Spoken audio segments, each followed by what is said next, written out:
situada al cèntric carrer Doctor Puig número 16, i tenien la casa als Turull. Es tractava d'una casa-fàbrica on l'espai per treballar i per viure formaven part d'un mateix edifici.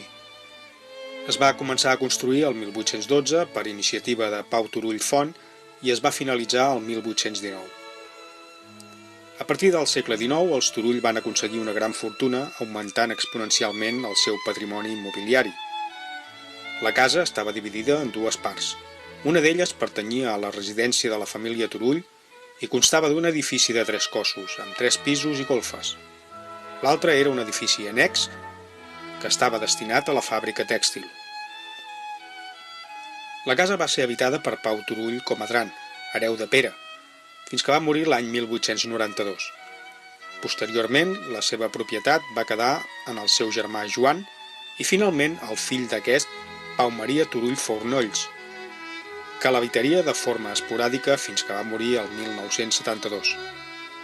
Després de la Guerra Civil, l'edifici va quedar tancat, fins que va ser adquirit per l'Ajuntament el 1964. La restauració es va iniciar als anys 70, adequant les naus de la fàbrica com a sales d'exposicions i rehabilitant els espais més emblemàtics de la casa.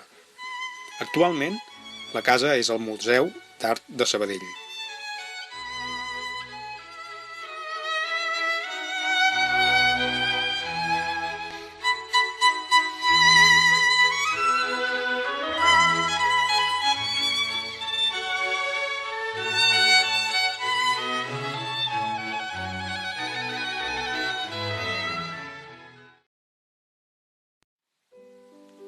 ...3 de juliol de 1952. Una de les nits que el Santi anava a veure la Mariona, ella li va dir tot fent una ganyota i riallera: «Estem de sort. Allò típic que es diu «ha sido una falsa alarma», li va dir en castellà. No va ser més que un susto i va ser precisament per la impressió d'imaginar-me embarassada que em vaig marejar, però aquest matí he fet sang. Un dia que estiguis lliure, farem uns vinets i ens entroparem una mica, va dir el Santi. Després de sortir silenciosament de l'habitació de la Mariona, abans de marxar, el Santi va seure a la butaca que hi havia a l'habitació del costat. De fet, hi passava per davant abans de sortir al terrat. Va voler sentir-se com un senyor i somiar una mica amb un estatus que no li correspondria mai. S'hi va estar una bona estona. Va quedar allà com encantat, ignorant que si algú s'aixecava del llit el poguessin confondre amb un lladre i rebre un bon ensurt tots plegats. Amb els braços recolzats sobre els reposabraços, va notar una corrent estranya i com una lleugera pressió que començava pel cap i que li baixava per dins de l'espina dorsal, com si fos mel regalimant per l'esquena. La sorprenent sensació que va sentir era agradable, però a la vegada confusa. La Mariona, que el va veure assegut a la butaca, totalment absent del seu entorn, li va recriminar l'acció i el va fer fora. Santi, aquí no t'hi pots quedar, i menys seure aquí. Fes el favor de marxar, que ens poses en una situació molt arriscada. Va, marxa, ja ens veurem. L'estiu ja estava més que estrenat i aquell any va ser especialment calorós. El senyor Turull tenia una tos cada vegada més accentuada. Aquell dia no estava prou fi per anar al despatx. Va decidir quedar-se a casa i passar el matí estirat al llit. Cap allà al migdia, encara endormiscat, es va acabar de despertar per un aroma que el feia salivar. La Sílvia estava a la cuina fent un arròs caldós amb un bon llamàntol. que només es podien permetre uns quants, era el plat preferit de les filles i també del senyor Turull.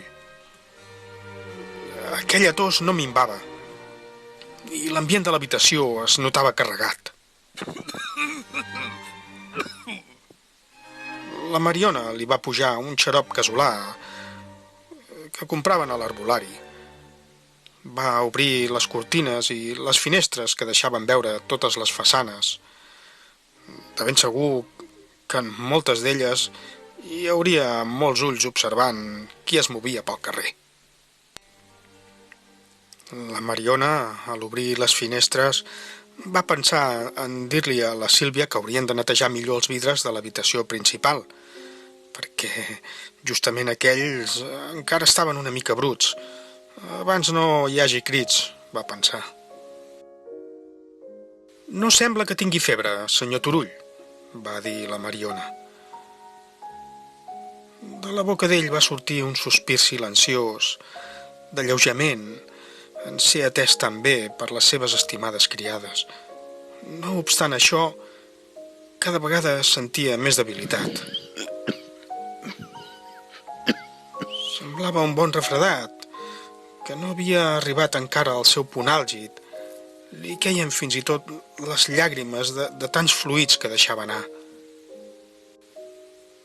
Aquest refredat el deuria agafar la nit que vàrem sortir amb els Torner, va dir el senyor Turull amb veu cansada.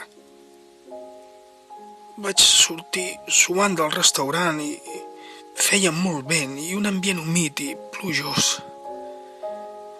Per cert, li dius a la Sílvia que vagi a veure el paleta, que no vingui. No tinc ganes de sentir cops de mall a la teulada. Que vingui d'aquí un parell de setmanes. No es preocupi, senyor Turull. Ha de descansar. No té més remei que renunciar a moltes de les coses que ha de fer. Ja les farà quan es trobi bé, li va dir la Mariona, mentre l'ajudava a aixecar-se per baixar a dinar. La senyora Turull va manar que li deixessin arreglada l'habitació del costat. No volia pas agafar el refredat del marit. La culpa és de la butaca.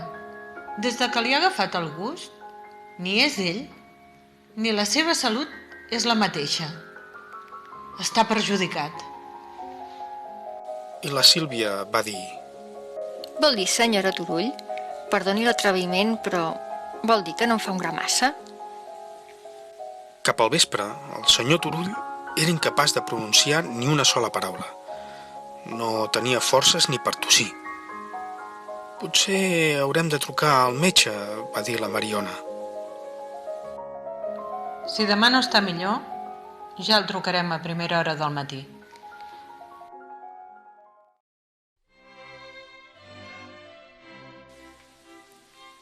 La llum es va deixar veure per entre els porticons del balcó. La Mariona va deixar la nit anterior mig oberts.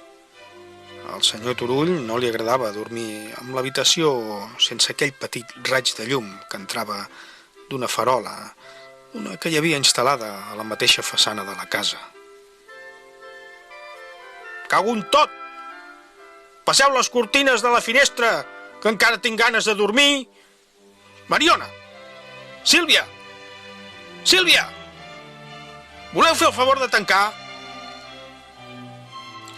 Aquest home ja es troba bé. Només vol que estigui en perill. La Mariona li va dir a la Sílvia: corre, vés a veure si la butaca està al seu lloc, no fos cas, ja m'encarrego jo d'aquest home. La butaca era al seu lloc.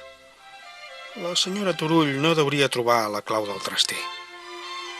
La Sílvia va pensar en treure-li una mica la pols a la butaca i passar-hi una mica de cera, perquè es veiessin més lluentes les vetes de la fusta. El senyor Turull es va aixecar una hora més tard. Es va posar les sabatilles, que li eren pesades, i al caminar li penjaven i donava cops de talons. Mentrestant, la senyora Turull es mirava les dents d'hort i es pentinava davant del tocador abans de baixar al pati per esmorzar. Allà s'hi barrejava l'olor del cafè i de les torrades amb la de les flors i les verdures plantades al fons del pati. Abans el cuidava la iaia, però ja feia 2 anys que el va deixar per sempre.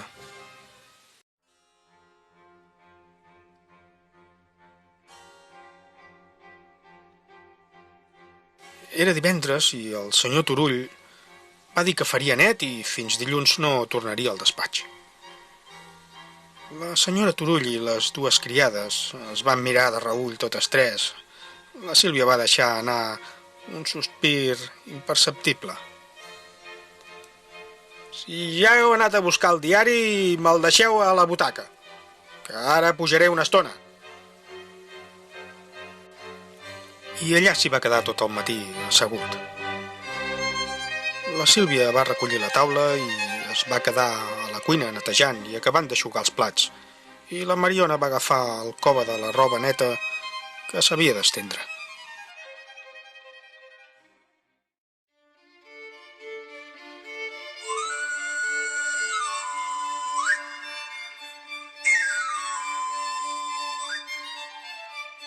El Santi cada dia estava més enamorat de la Mariona. I en passar per davant de la porta dels Turull sempre mirava i s'aturava per veure encara que fos mig amagada darrere les cortines la cara de la seva estimada. Si la veia, reia per sota el nas i li llançava un petó. En sentir la Mariona el xiulet de l'esmolador, va baixar a veure'l a la porta de casa. Bon dia, gateta. Ja fa dies que no vinc i tinc com un impuls incontrolable que em crida a venir lo abans possible. T'espero aquesta nit, doncs, va dir la Mariona. Jo també en tinc ganes, i ara que estic més tranquil·la, després de tot. Va tornar a la terrassa per acabar d'estendre la roba. De sobte, el senyor Turull va fer un crit. Collons!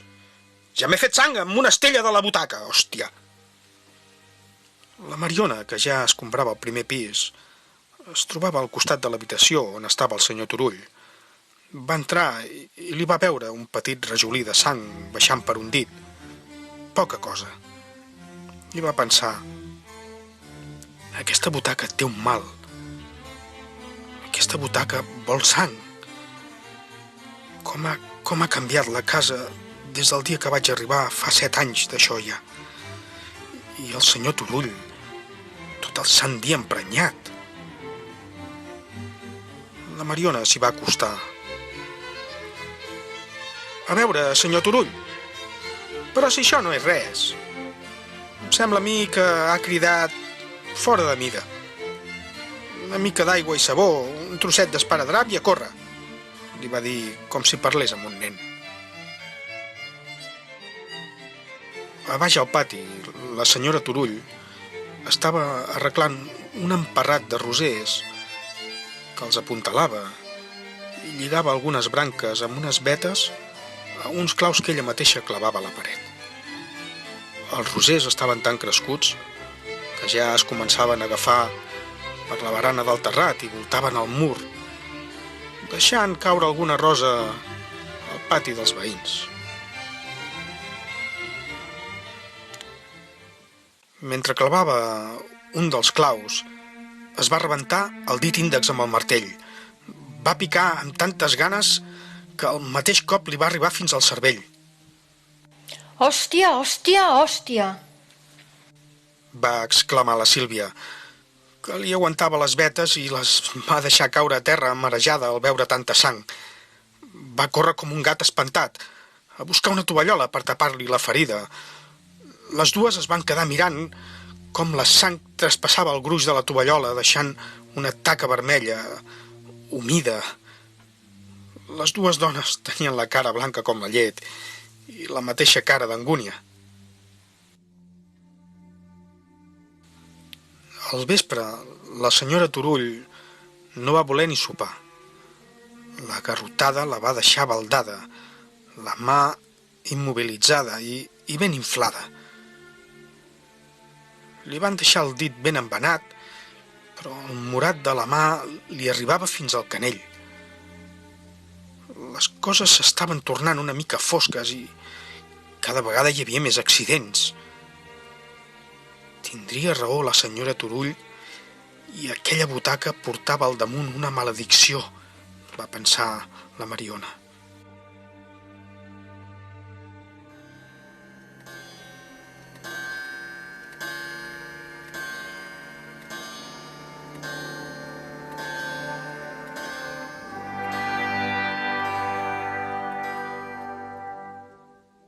La Mariona esperava l'intrèpid amant, imaginant-lo saltant pel pati, pujant per les branques del caqui fins al terrat i d'allà entrant per la finestra.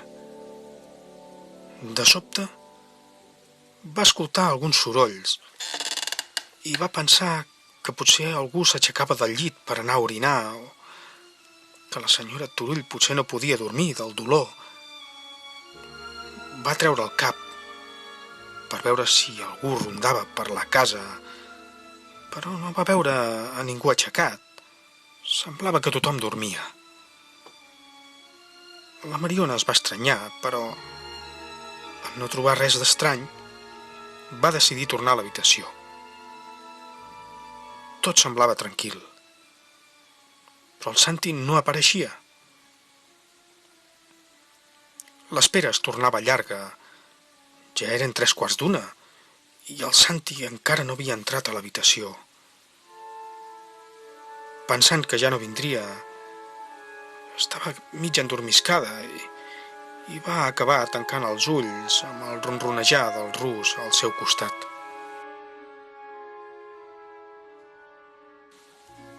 Però el Santi feia estona que ja havia entrat a la casa. Si alguna cosa tenia era puntualitat. Com que per arribar a l'habitació de la Mariona havia de passar per força per davant de la butaca, hi va anar a seure perquè va sentir una atracció que no podia dominar. Com si tingués la necessitat d'adorar un objecte inanimat amb vida pròpia. S'hi va estar una estona allà assegut per sentir novament aquella sensació tan agradable.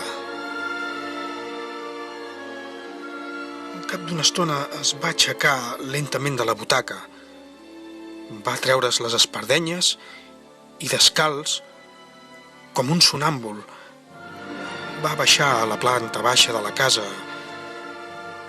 Es va trobar un canelobre amb 3 espelmes quasi bé acabades i un dels seus ganivets.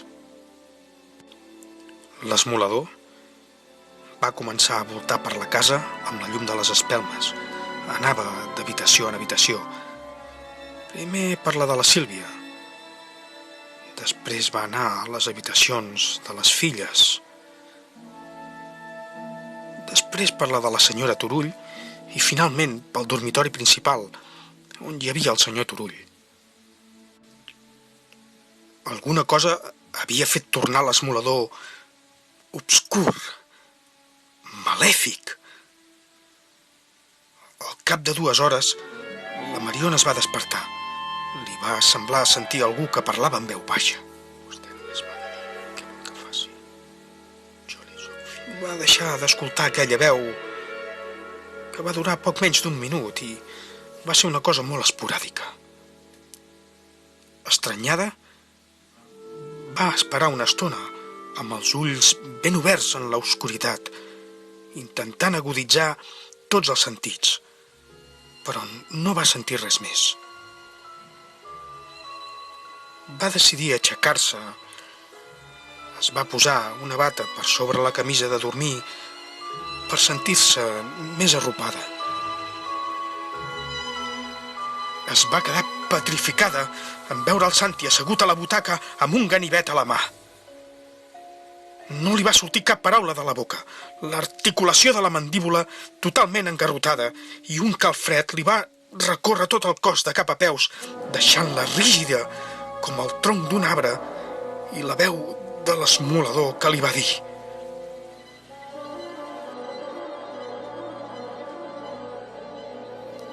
Demà ens haurem de llevar més d'hora. S'haurà de netejar tota la casa.